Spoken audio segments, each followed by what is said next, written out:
thing here. It's people who are alienated. It's people who, you know, their whole families were not even in touch with them, right? Like, they hadn't talked to their families in years or months. Their parents were not even here. I mean, they was basically raising themselves. The brother was. I mean, and I guess part of what I would say is we don't really know. Exactly. Like, I mean, the younger brother, we get all kinds of tweets from his friends. He seems pretty. Like, I think part of the answer is that it's still an open question.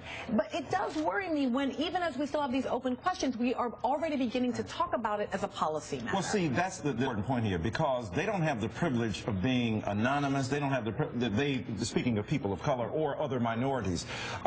We don't know yet, but we fill in the blanks. We fill in the blanks with the stereotypes. We fill in the blanks with the profiles. We fill in the blanks with what makes us feel most comfortable that this is an exceptional, extraordinary case that happened because they are this. So you take one part of the element that he's Muslim, but he also might have listened to classical music. He might have had some Lil Wayne. He might have also gone to listen to a lecturer. I keep wondering, is it possible that there would ever be a discussion of like, oh, this is because of Ben Affleck and the connection between Boston and movies about violence? And of course the answer is no. Of course no one will ever think that this is about those things.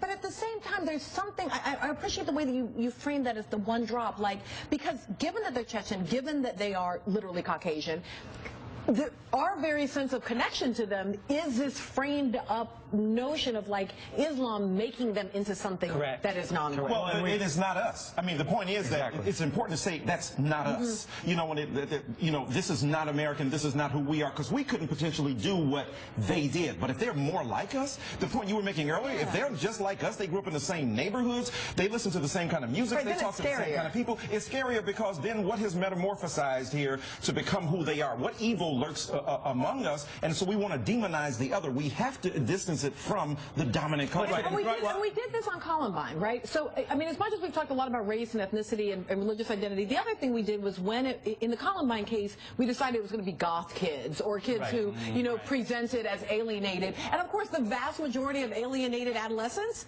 never commit acts of, I mean, alienation in adolescence is like, you know, hand and fist. And that point